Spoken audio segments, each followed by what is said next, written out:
good evening or good morning or good afternoon. I don't know if that, do you say good afternoon? Yeah, that's a word. Whatever time you're listening to this podcast, thank you so much for taking some time out of your day. It's considered TV, right? I'm guessing. We're live on the YouTube. Live on the YouTube. Not in Belarus, though, told. For paper, you have to flatten it before you receive. I'm guessing they don't crush everything before they're collecting paper. Like 3D objects get routed away. As you leave your paper, like a box, if you leave it assembled, the likelihood that it's going to be the backpack goes down. Thank you so much for taking some time out of your day to listen to the people of packaging.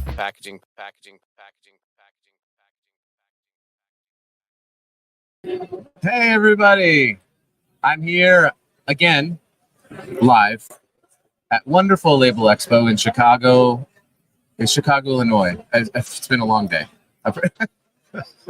It's not come to an end yet. I don't know why I'm asking you. You're from Belgium. We're here in Chicago, Illinois, and I'm at the Esko booth, and I'm with Jan De Roeck. Perfect. Is that perfect though? That's good enough. Close enough. Do you speak Flemish? Is that your? That's my native tongue, indeed. Yes. Okay. Oh, I'm sorry. I know ein bisschen Deutsch, and that's it. Ein bisschen Deutsch. Oh, yeah. It's already. Nur ein bisschen. Right. Enough to order beer at least. Zwei Bier bitte. Yeah. That's perfect. Yeah, that will get you through life in Germany. Wo ist die Badezimmer? That's the other. Right. I would drink beer and I need to know where the bathroom is. That's of course pretty much it. And I can ask if somebody plays the drums. These are all very useful, not useful things at all. Okay. So Jan, we're here. We're in Chicago. We're at your booth. I love recording these podcasts on the floor because you can hear the ambient noise, see the people kind of milling around, and there's so much energy. I feel like that happens, and especially only a few years removed from COVID, where we couldn't see each other and we couldn't do this stuff. So true. It's been awesome. Thanks for taking a little bit of time. Oh, thanks for taking our booth onto your tour. I appreciate the People of Packaging tour, brought to you by Esko. And what's your tagline? Do you have a great marketing tagline? Our tagline is. Excuse me a second there. Okay. I know I caught you off guard. We can make one up right now. No. It's what's our tagline? Automate, accelerate. Yeah. Automate, connect, accelerate. Okay. So, welcome to the People of Packaging, brought to you by Esko. Automate, connect, accelerate. You got it. With Esko. All right. So, I think I was telling you before we got on, I have heard about Esko. I've used Esko for a number of years. It's probably 15, 16, 17 years. Okay. And what I have seen is an industry that has leaned way more into automation, especially in pre-press. To be totally candid, it's one of my biggest frustrations is the amount of time it takes trying to get through pre-press.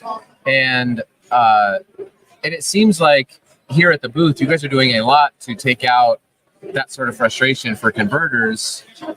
So I'd love to talk a little bit. First of all, what's your title? And then let's talk a little bit about what you guys are doing out here. Well, great. Yeah. My title is I'm the marketing director for industry relations and strategy at which is a function within the corporate marketing team at Esko. I've been with that team for quite a number of years actually already. So my main role is mainly public relations, and I would describe myself also a little bit as a storyteller for the company, kind of. Which leads me to a story about, I guess, the industry and the lead into your question. Can I tell you what you don't know something about? Sure. I gave a talk today on sales and marketing. Okay. At 11:20 earlier before we recorded this. And one of the things I said, if you were there, you know it, was that we suck at telling stories and we need to get better at it.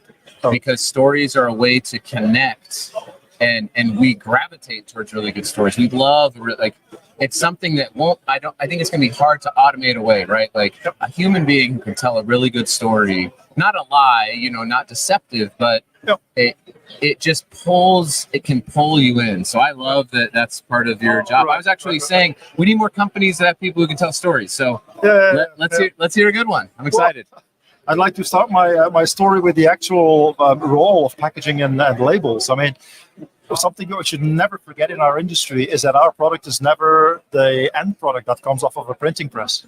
It is always what I would call a half product. It serves a bigger purpose. And once you know that, you immediately understand that the whole dynamic of the industry is tightly linked to us, you and I, in our other roles of being consumers. Being the people that walk through the supermarket every Saturday morning, picking products from the shop shelves, and how we do that and what are the mechanics behind it. Packaging plays an instrumental role in this process, not only in the buying journey, but also in the afterwards consuming the product and then getting rid of waste. Also, right. Absolutely is today a very, very big theme in the industry. But the cool thing is that in each of these steps, as consumers, we have a massive impact on the production process, and that leads me to come to the conclusion that the dynamics that you see in the label converting space are one-on-one connected to the dynamics in us buying products. We change our moods as consumers all the time. We buy different products. Product loyalty is not anymore as it was like more than 15 years ago. Right. Which all lead to shorter print run lengths at converters. Brands don't buy the millions of linear meters anymore labels. They buy very short print runs. They don't want to keep inventory. Sure, that's an economical thing, but they never know when the consumers, us, you and I, will change our minds again and buy something else. And that's really where, at the root cause for me, that's the root cause for the need of more automation, more digitization in our industry. I've often said to your point that everybody is a packaging buyer, and I learned this from Tom Zaki, who wrote a great book on packaging. And Tom said that, right? Like, we all own whatever bottle. If you buy a bottle of water, you now own the bottle. It's now yours to do whatever you would like to do with it, right? And so encouraging people to either do the right thing or whatever. So we're constantly interacting with packaging. Every single thing in this entire trade show, from the carpet to the lights to the building materials, all got here with packaging. Not just labels, obviously, but packaging is part of its journey, right? True. It's part of a journey. I would say even more, it's part of an experience. And I think that's also what brands are trying to do with their packaging, is to provide us as consumers a great experience, an experience that leads to repurchasing the product afterwards. It's not anymore just the consumption of the product itself, which creates loyalty to a certain extent. It is the entire buying experience, and packaging is such a big part of that experience. Think about e-commerce products and the whole unboxing type of trend. Think of all those videos that you find on TikTok and on YouTube about people unboxing the product that they just bought and how excited they are, and they want to share that with their friends on YouTube and on TikTok. How exciting is that? Right. So yeah, packaging and label play such a crucial role in this whole experience building that this is an exciting place to further explore. So what role then does Esko play in the wide, large ecosystem? And if you don't know how big the label industry is, try to get to, I call it the sticker show, but try to get out to Label Expo sometime, and you will see all of the various little parts and components and things, and there's like 27 steps to print a label. So what areas do you play in, and then beyond that, what are some cool things that you're seeing that Esko is doing to help automate and create a good experience for your customer? Right. Well, we describe ourselves, Esko, as being technology innovators and solution providers to the packaging and label industry, covering everything between the design of a label or a package and the printing press, whatever that printing press is, whether if it's conventional flexo, gravure, offset lithography, or it's digital, we don't care. But all these steps in that process, as you mentioned, it's quite intricate, and there's quite many different steps that all need to be nicely integrated with each other to do an efficient job. So that's where we come up with workflow automation software, with professional PDF editing tools that are fully aligned with the requirements of the label and packaging industry, all the way to color management, to rip and screening technology, to drive, for instance, flexo print quality to higher levels. That's the converter side of the thing, but the whole workflow starts much earlier. It already starts at the brand owner with specification of what are the brand guidelines, what are the brand colors, specifying all of that and pushing it through all the way to the printing press, so to say, is quite a multifaceted, multi-step process, which we try to automate as far as we can. I love that. So, and I love that you talk about the brands and getting involved with them, because oftentimes, and I don't say this as like, hey, we got to, CYA, like we got to cover ourselves as converters, but sometimes it's sort of garbage in, garbage out. And so a brand will send you a file and it will go to proof, and there'll be, all the color standards and everything. And then you find out that they were looking on a computer screen that was 10 years old, and now they're mad that their labels don't look the right way that they want them to look. And it's so crazy to me. I never realized it till I got into the label printing industry. It's so crazy how important it is to get things right on the front end, because the rest of it it's not perfectly smooth. I mean, there's still a lot of mechanical parts that move and, lay ink down on something and all that, but you minimize so much waste. You minimize so much time. You save so much cost when you can get stuff right on the front end. So I love that you're out there working with brands now to say, hey, let's continue to push this out beyond just the converters, so you make our lives easier, because we just want it to be easy. That's all. Totally. So we that play in that entire vertical, all the way from specification and creative process, it touches very nicely on the fact that we. And also here at Label X, you can see it. We co-exhibit with our sister companies. We are associated as sister companies to X-Rite, the number one player in color instrumentation and color technology. We are associated as a sister company to Pantone, the number one in color communication and color creativity. Pantone Color of the Year, those kind of things. So indeed, getting things right all the way from the start is key to success. Key to successful, consistent, top quality color reproduction. One time I learned the hard way, being in the printing industry, that people don't always talk the same way we do. So I was with my wife and her friends. This is a true story. Okay. And she was going to paint her garage a color. And I jokingly said, not thinking about it, I said, I don't think this is the right PMS red. And a group of women acted as though I was the most insulting person. I'm thinking Pantone. Yeah. It went towards a whole different place. So it was like, oh gosh, no. And I had to explain to them all about Pantone, about color matching, and the X-Rite spectrophotometers, and they were like, all right, you're off the hook now, buddy. But sometimes we say things that it's like, okay, take a little bit of a break. Context is important. It's so important. The context for Pantone is absolutely the graphic arts space, but also textiles and car paints.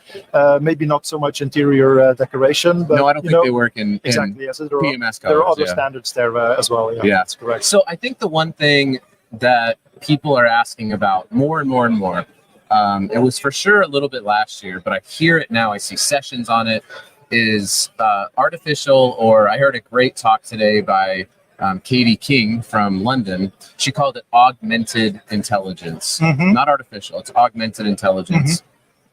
I have to imagine that you all are playing in the AI space pretty heavily, because you have so much data that can help in so many positive ways. So tell me a little bit about what you might be displaying here. If somebody were to wander by the booth, what's some cool AI stuff they might be able to see?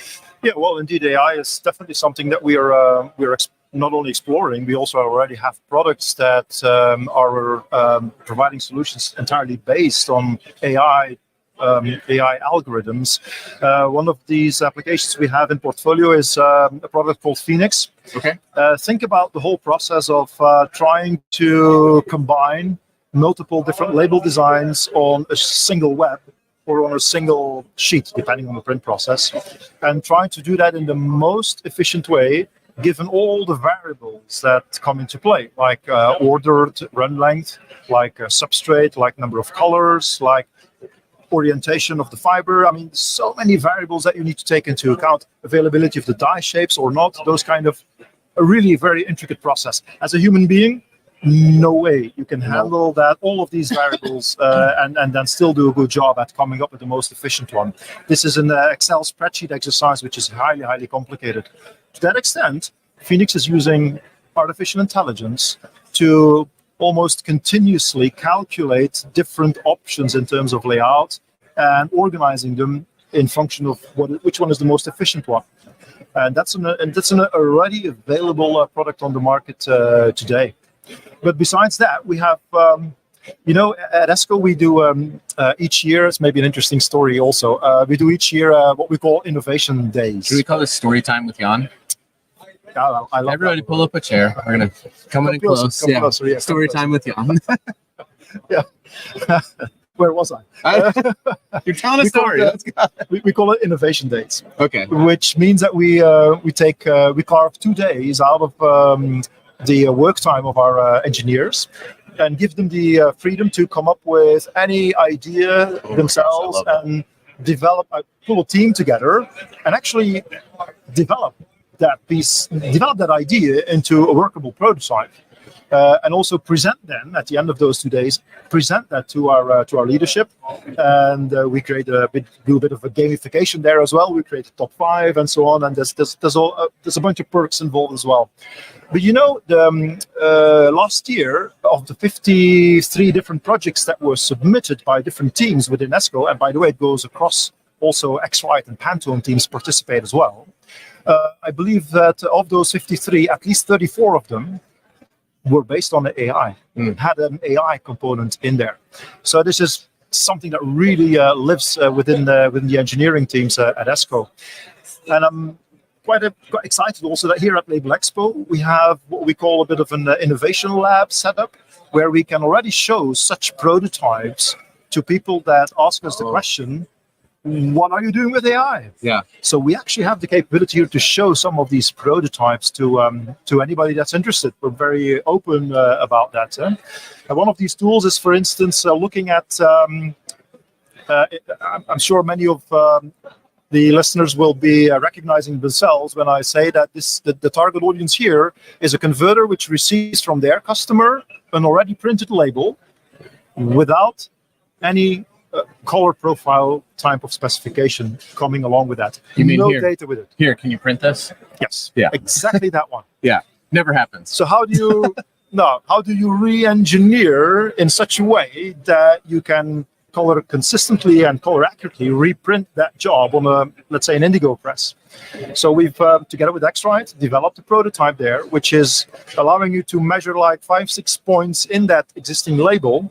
And the software using AI will recalculate, backwards engineer the color profile. Wow.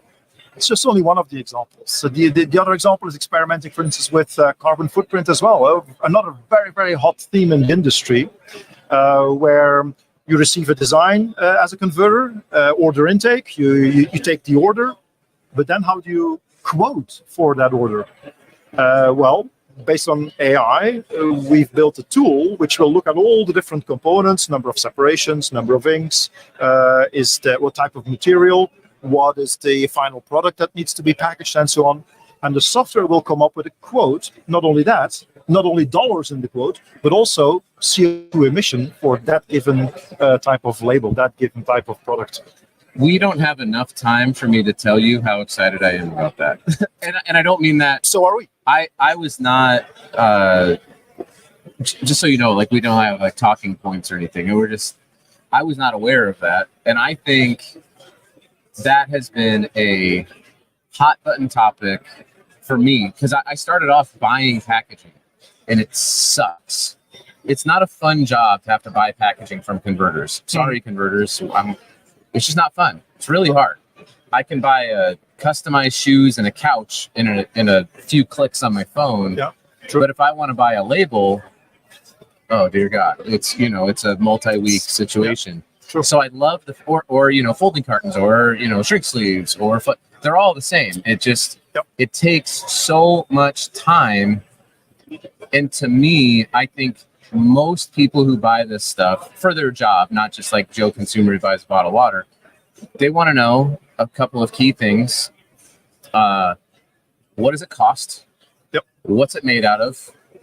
And what's the impact, right? And maybe a fourth is like, where is it? Like as it's shipping, some of those things we have that already, but like, what's it made out of? What does it cost? And then what's the impact of it? Yep. And I think that if we can get to a point, and I'm so excited to hear that, I want to go see it.